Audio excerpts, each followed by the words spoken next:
मैं डॉक्टर राजेश आर्य, सह आचार्य इतिहास, राजकीय महिला महाविद्यालय झुंझुनू। आज हम चर्चा करेंगे तुगलक वंश की। तुगलक वंश का संस्थापक गयासुद्दीन तुगलक था, जिसने 1320 से 1325 तक शासन किया।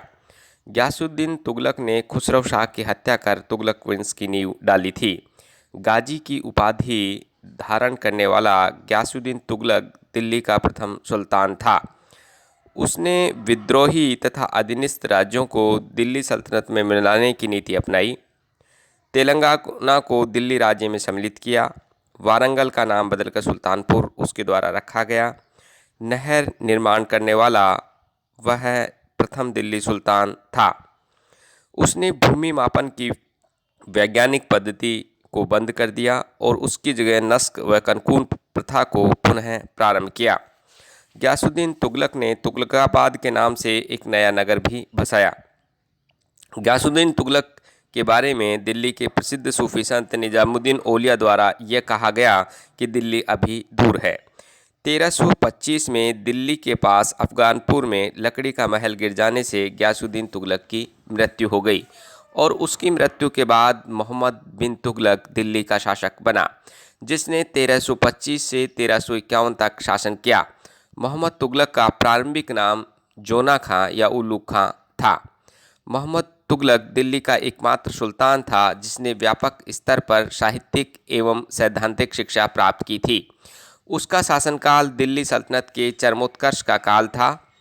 मोहम्मद तुगलक के काल में दिल्ली सल्तनत 23 प्रांतों में बटा था। मोहम्मद तुगलक के समय मोरक्को का यात्री इब्न बतूता भी आया था। इब्न बतूता को मोहम्मद तुगलक ने दिल्ली का काजी नियुक्त किया। इब्न बतूता के द्वारा रेहला नामक पुस्तक लिखी गई। 1342 में सुल्तान ने इब्न बतूता को अपना राजदूत बनाकर चीन भेजा था।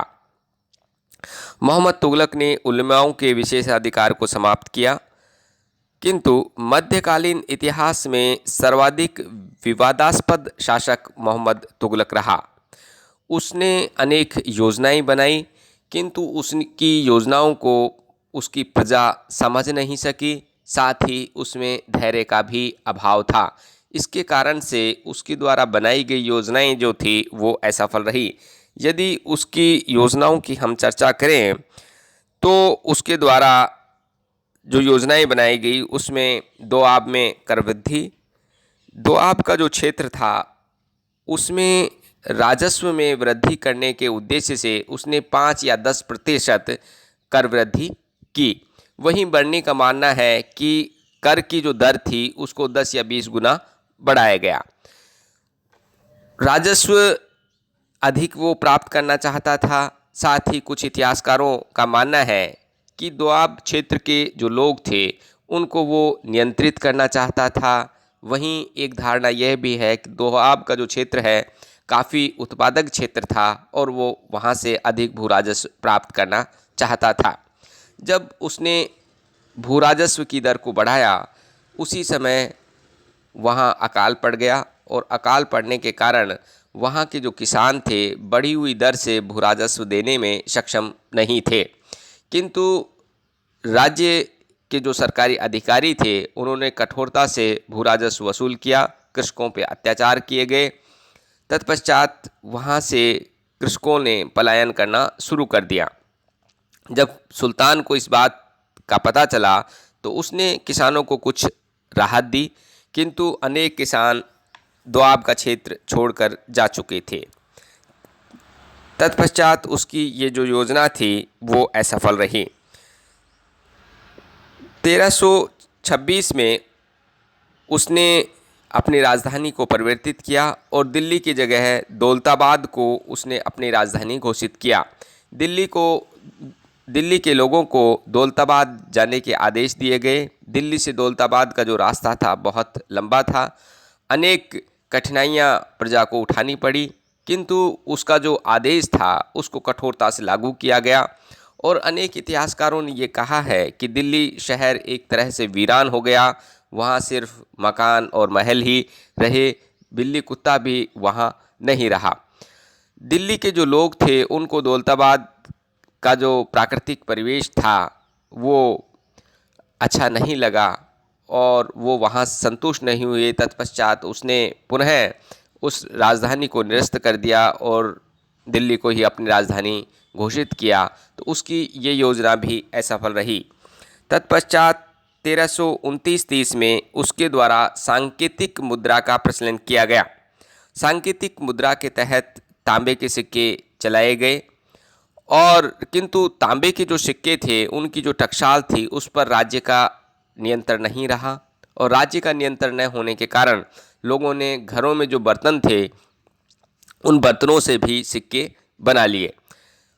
जब सुल्तान को ये बात चला कि जितने सिक्के जारी किए गए हैं उससे भी अधिक सिक्के बाज़ार में उपलब्ध हैं, तो उसने सांकेतिक जो मुद्रा है उसको बंद कर दिया और आदेश दिया कि जो तांबे के सिक्के हैं उनको राजकोष में जमा कर लिया जाए और उसकी जगह चांदी के सिक्के लोगों को दिए जाए, जिससे राजकोष खाली हो गया और सांकेतिक मुद्रा की उसकी ये जो योजना थी वो भी असफल हो गई। तत्पश्चात 1337 में उसने खुरासान विजय की योजना बनाई। कुछ खुरासानी अमीर उसके दरबार में रहते थे और उन्होंने खुरासान को विजित करने के लिए सुल्तान को प्रेरित किया।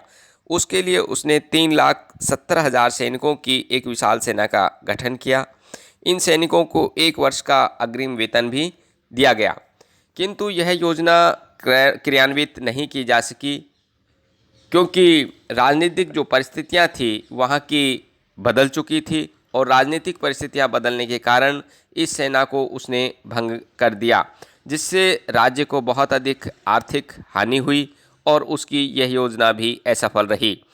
तत्पश्चात 1337-38 में उसके द्वारा कराजल पर आक्रमण की एक योजना बनाई।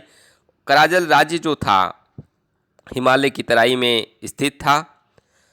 आधुनिक जो कुमाऊं जिला है वहाँ ये क्षेत्र स्थित था। तत्कालीन इतिहासकारों द्वारा मोहम्मद बिन तुगलक के कराजल पर आक्रमण के अलग अलग कारण बताए गए हैं, किंतु इसमें इब्न बतूता का कथन अधिक सही प्रतीत होता है। इब्न बतूता के अनुसार इस क्षेत्र पर अधिकार करना सुल्तान की सीमांत नीति का एक भाग था, जिसका उद्देश्य उत्तर में किलेबंदी की श्रृंखला पूर्ण करना था। किंतु कराजल पर आक्रमण करने के लिए मोहम्मद बिन तुगलक ने अपने भतीजे खुसरो मलिक को भेजा और उसकी अधीनता में 10,000 सैनिकों की एक विशाल सेना भी भेजी। खुसरो मलिक को स्पष्ट रूप से बता दिया गया था कि उसे सैनिक कार्रवाई कहाँ तक करनी है, सेना को कहाँ रुकना है। खुसरो मलिक ने जीदा पर अधिकार कर लिया और सुल्तान ने उसको जीदा से आगे न बढ़ने का आदेश दिया, किंतु अपनी सफलता से उत्साहित होकर सुल्तान के आदेशों की परवाह न करते हुए उसने तिब्बत की ओर बढ़ना शुरू कर दिया। किंतु शीघ्र ही वर्षा ऋतु प्रारंभ हो गई और सेना में बीमारी फैल गई। वहीं पहाड़ी निवासियों ने विशाल पत्थरों की वर्षा भी सेना पर की और जिससे उसकी सेना नष्ट हो गई। इब्न बतूता के अनुसार केवल 3 सैनिक ही बचकर दिल्ली लौट पाए। तत्पश्चात उसकी यह जो कराजल पर आक्रमण की योजना थी वो भी असफल रही।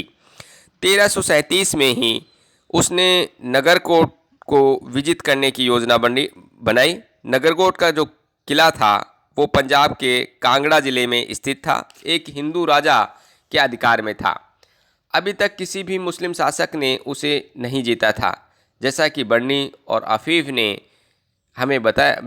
आफीफ से जानकारी मिलती है मोहम्मद बिन तुगलक ने स्वयं 1337 ईस्वी में नगरकोट पर आक्रमण किया और उसे जीत लिया, किंतु वहाँ के राजा द्वारा उसकी अधीनता स्वीकार कर लिए जाने पर किला उनको वापस लौटा दिया।